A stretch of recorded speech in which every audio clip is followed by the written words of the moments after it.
is why I say I like this topic. This is the first time somebody actually seriously asked me about this happiness issue. Most of the time when you talk about goals and all, I guess what people talk about is the material goals, relationships, this kind of thing. Very seldom people actually ask me about that happiness part. Because most of the time you're happy, being happy, okay. They think they understand by being happy. And of all the three goals, right, happiness, health and wealth, do you know which the most difficult one? Is the happiness. Because we are not taught from young what truly means by happiness, joy and all those things. So the sad thing is there's not much amount of time we spend on this. Most of the time we spend on acquiring things and making sure the outside looks nice. Like you said, from inside, how do you know? That's why I said those people who think that when they have the money, the things they want and all that, they'll be happy. Actually, it's not true. It's not true. I know a lot of people who have a lot of money. They have wonderful people around them, but they're not happy because their happiness doesn't come from external. It comes from internal. Okay, we all understand that, but what does that mean? All right. So that's why when I say this, I like to say something else. There's quite a number of people I work with. Some of them are also here. The thing about happiness, after some time, they don't know what it means. A lot of people forget what it actually means.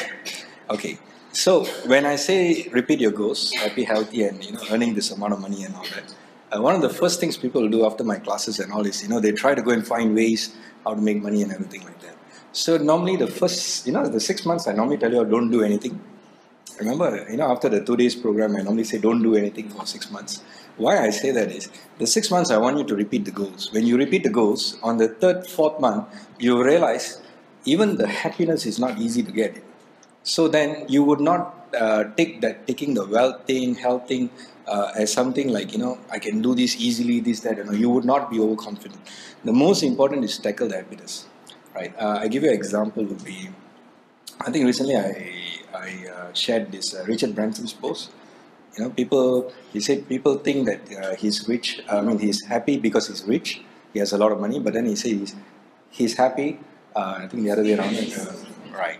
So you see, you get it. Everybody agrees on one thing. Those who are truly happy, the monetary thing flows to them the moment they are really, really happy. Now come back to what you mean by being happy. Right. It starts with you, of course, but the thing is, it normally starts with the things which are nearest to you. So what I normally tell is when people ask me, what can I do about this happiness? I say it's very simple. Is there any relationship you're having now? It could be with your family. It could be with your person that you love or whoever it is you're with right now. And you find that you have communication problem and, you always have this cloud hanging over, Some things are not right and everything like that. Okay, go and settle that one. Most of the time they say, what? I think I can earn $1 million easier. So it's very difficult. So when I say that, why there's always a block? They say, I have to go and talk to them. The first thing I say, I have to go and talk to them. Talk to them what? I don't even know what's the original problem. In time, you don't even know what was the problem. But you have grown apart, the distance and all that. I know some people have not really talked to their parents for a very long time. And it's sad, you all live in the same thing, but they don't really talk to each other. You know how they talk about? Eat ready, you want food? Maintenance, right? Hello. It's more into maintenance, nothing to do with actually the job and everything like that, being happy and all that. So, when I ask them, one of the reasons why that distance has come is you see something has taken place and you see something in them and they saw something in you. For example, maybe you found the person being intolerant.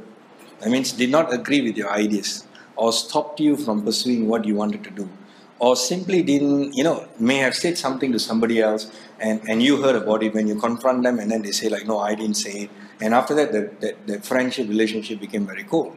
So the thing is, what I normally say is this. I'll just ask by testing this thing, what I say, can you just go and ask, a lot of things have taken place and all that. I'm truly sorry if anyway I've hurt your feeling and all that. After all, we are friends. Let's try to come back to where we were last time and all that. Most of the time, people will tell me no. You know why? They say, how to do that? So many years passed already. Do you know why a lot of people don't do this? You want to give it a shot? Why?